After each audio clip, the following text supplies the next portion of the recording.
Hey, aqui é o Lucas Gilbert e quando a gente fala de aprender inglês, a gente tem que estudar principalmente aquilo que é muito importante pra gente usar na prática.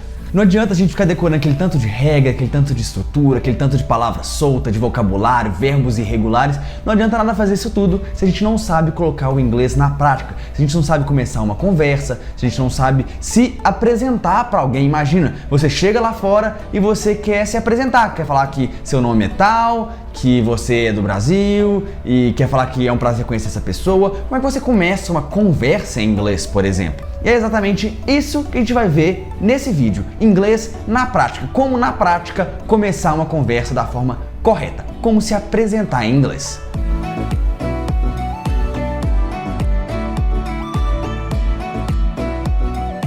Então vamos lá. Quando o assunto é aprender inglês de verdade, a gente vai começar pelo que a gente vai usar mais na prática. E você nunca vai usar mais do que a sua própria apresentação. Isso é das coisas que a gente mais usa no inglês, porque o tempo inteiro a gente está conhecendo gente nova, se a gente viaja para fora ou conhece pessoas estrangeiras aqui no Brasil, então precisa conversar em inglês de alguma forma aqui no Brasil, normalmente a gente tem que se introduzir, tem que se apresentar para essa pessoa e falar algumas informações pessoais. Há pouco tempo atrás eu fui fazer um curso lá em Boston, nos Estados Unidos, e lá tinham vários estrangeiros do mundo inteiro, e quando a gente chega num lugar assim, não conhece ninguém e tem pessoas do mundo inteiro, a gente vai se cumprimentando, vai se conhecendo pra gente fazer amizades e fazer contatos, networking no mundo inteiro.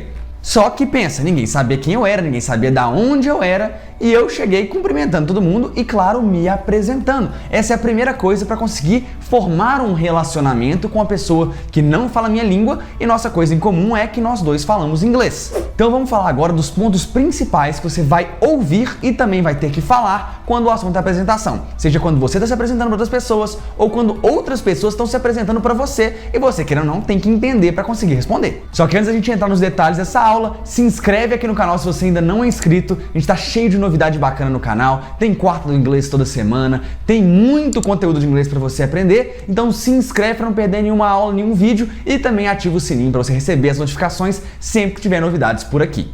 A primeira coisa quando a gente fala de introdução, de apresentação em inglês é o seu nome. Afinal, o seu cartão de visitas para o mundo é o seu nome. E eu não quero só te ensinar qual é a melhor estrutura para você usar para se apresentar, mas também como pronunciar, como falar essa estrutura da melhor forma possível. Então, 3 formas para se apresentar e falar o seu nome para as outras pessoas.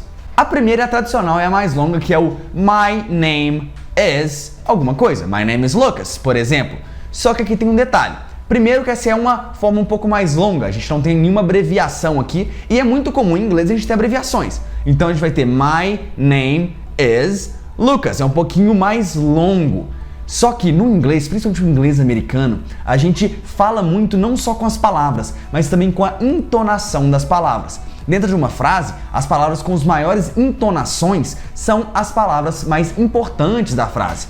Então, numa frase My name is Lucas ou My name is qualquer outra coisa que seja o seu nome, preste atenção na entonação. Nessa frase, a palavra my e a palavra is são bem curtinhas, a gente quase não percebe elas. A palavra name tem uma entonação um pouquinho maior, só que o foco dessa frase, qual que é? É o seu nome. Isso aqui tem que dar foco pro seu nome. É isso que a pessoa tem que lembrar. Então a gente fala My name is Lucas. My name is Lucas. My name is Lucas. Repara, my name is Lucas. Tem uma forma contraída para isso, que é My name's Lucas. A gente emenda esse is no name. Então fica names. Mesma coisa, My name's Lucas. Aí fica assim, ó. My name's Lucas. A gente sobe, My name's Lucas.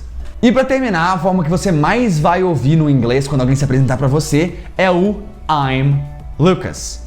I'm Lucas. Ou então I'm Maria, I'm Sarah, I'm John, I'm Tom. I'm. Basicamente, eu sou o Lucas. I'm Lucas. No português, muitas vezes quando a gente vai se apresentar, principalmente informalmente, depois você repara, a gente não costuma usar uma frase completa, tipo, meu nome é, ou então eu sou o. A gente só fala, prazer, Lucas, tudo jóia? Tipo assim, você se apresenta só falando o seu nome. No inglês é muito raro, no inglês normalmente tem pelo menos esse I'm na frente. Então você vai se apresentar, você vai falar, hey, I'm Lucas, ou então I'm Sarah, I'm John, e por aí vai. Aí uma dica aí pra você que tem um nome um pouquinho mais complexo pra pronunciar, como é o caso de Guilherme ou então Caio, que os americanos não conseguem pronunciar de jeito nenhum. tenha um apelido um pouco mais simples. Muitas vezes você vai falar, meu nome é Guilherme. Oh, I'm Guilherme. Vai falar, you're what? Tipo assim, qual que é o seu nome? Não entendi nada que você falou. Então, às vezes, I'm Gui, alguma coisa assim, dá uma facilitada. Isso aqui é só um parênteses na aula, só porque pessoas com nomes complexos provavelmente vão passar um pouco de dificuldade de compreensão por parte dos estrangeiros quando você fala seu nome. Até porque só em questão de curiosidade, Guilherme em inglês é William. Sim, essa é a tradução. William em inglês, a tradução virou Guilherme. Uma vez que você falou o seu nome, a próxima coisa é você provavelmente falar de onde você é, qual é a sua referência de localidade. E esse de onde você é pode ser tanto da sua cidade, do seu estado, do seu país, ou até de que empresa você trabalha, você está ali representando quem. Tudo isso vai depender do contexto. Então, provavelmente no exterior, seja mais legal você falar que você é do Brasil, do país, tem gente de todos os países lá. Então você pode traduzir, por exemplo, Hey, I'm Lucas, I'm from Brazil. Então é assim que a gente fala, I'm from alguma coisa. Então, I'm from Brazil. Eu sou do Brasil. Você provavelmente também vai escutar a pergunta Where are you from? De onde você é? E você vai responder I'm from Brazil, por exemplo. Mas nos Estados Unidos, imagina, são todos americanos ali. Quando alguém pergunta Where are you from? Então, quando essa pessoa vai se apresentar, ele fala muitas vezes o nome do estado. Então, muitas vezes você pode ouvir um tipo Oh, hey, I'm Tom, I'm from Virginia. Então, Hi, I'm Jessica, I'm from California. Só que esse from, além de você poder indicar a sua cidade, seu estado, seu país, você também pode fazer em outro sentido, no sentido de empresa, que empresa você trabalha, quando você está num evento, por exemplo, mais comercial. Então você pode se apresentar assim, Hey, I'm John from Google. Hey, I'm Susie from Facebook. Quando você se apresentar, muitas vezes uma reação comum é a pessoa falar Oh, hey, what's up, Lucas? Você fala assim, Hey, I'm Lucas from Brazil. E essa pessoa vai e responde, Hey, what's up, Lucas? E o WhatsApp, eu vou deixar até um card aqui, um botãozinho pra você clicar em outro vídeo, que eu explico que o WhatsApp, no vídeo de gírias, não é como você está, não é a mesma coisa que o How are you. É mais no sentido de, e aí, o que tá pegando, o que tá rolando. Então você pode falar, por exemplo, Hi, I'm Maria, I'm from Brazil. E aí, alguém vai virar pra você, Hey, what's up, Maria? Mas repara, WhatsApp é uma abreviação de What are you up to? Ou seja, o que você tá a fim de fazer, o que tá rolando, e aí, nesse sentido, entendeu? Então, what are you up to vira what's up, que muitas vezes na linguagem informal, muito rápido, você vai ouvir só o tsup, tsup.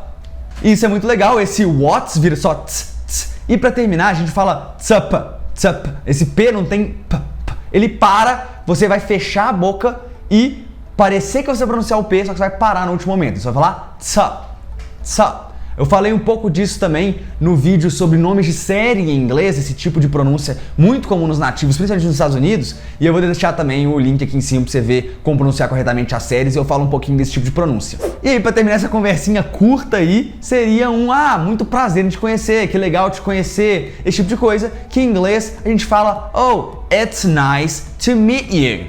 It's nice to meet you, ok? Tem outras variações, por exemplo, it's good to meet you, ou então it's great to meet you, se for mais do que bom. E muitas vezes a gente ignora esse it's também, a gente some com ele, oculta ele e só fala oh, nice to meet you, então good to meet you, great to meet you. E repara na pronúncia, a gente pode falar tanto meet you, dessa parada na garganta, porque lembra do que eu falei do P, que a gente vai para pronunciar o P, só que a gente não faz o p, p, p. Mesma coisa com o T, a gente vai pronunciar o T em meet, mas a gente não fala esse t. A gente para com quase pronunciando o T. Então a gente fala me. A gente vai fechar a boca para pronunciar o T, mas o T não sai. Muito comum no inglês americano. Então você pode falar It's nice to meet you. Meet you. Aí você dá essa travada com a garganta. Outra forma é você pegar esse T do meet e juntar com o Y do you e fica um som de CH, fica o som de chew. Meet you. It's nice to meet you. As duas formas estão certas e são bastante usadas, então pode escolher uma das duas. It's nice to meet you ou então It's nice to meet you. Então você pode se apresentar assim. Hey, I'm Lucas, I'm from Brazil. What's up, Lucas? I'm John. Hey John, nice to meet you. Great to meet you too. Então, quando a gente fala de usar inglês na prática, é isso que você tem que aprender. Por exemplo, como se apresentar corretamente. A partir de agora, você nunca mais vai travar na hora de se apresentar a alguém em inglês. E isso é muito importante, sabe por quê? Porque a apresentação é o início de uma conversa, é aquela quebra do gelo e normalmente é a hora que você mais está nervoso para falar inglês, porque você está pensando tudo em inglês na sua cabeça, você não sabe se vai sair e tudo mais, e quando você já tem a apresentação bem ensaiada, bem fixada na cabeça, você relaxa, você tranquiliza, uma vez que você se apresentou, a pessoa entendeu, já te respondeu, já respondeu de volta, você dá uma relaxada e consegue manter uma conversa com ela depois disso de uma forma mais tranquila e mais leve. Então é isso, espero que você tenha gostado muito dessa aula de apresentação, que você nunca mais erre ou trave numa apresentação em inglês na sua vida. Se você gostou, se essa aula foi útil para você de alguma forma, clica aqui no like, deixa o joinha pra gente, que é muito importante pro nosso trabalho. Se você ainda não é inscrito, se inscreve no canal e ativa o sininho, porque tem muito vídeo legal de conteúdo de inglês aqui no canal. Toda semana sempre tem vários vídeos pra você não perder nada. E também se você quiser mais conteúdo em inglês e também se interagir mais comigo, a gente conversa bastante, me segue lá no Instagram, no nosso Instagram, @LucasGilbertOficial. Lá tem muito conteúdo de inglês, a gente bate papo por mensagem, por interação de stories e por tudo mais que o aplicativo lá dá direito. Beleza? Então é isso. Hope you liked it and I see you later.